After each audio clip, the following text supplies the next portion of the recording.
ihr Lieben. Für mich war das ein inneres Kirschenvögel heute mit euch hier. Ehrlich.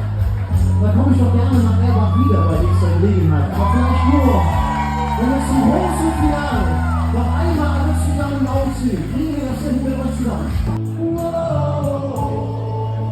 Mit euch.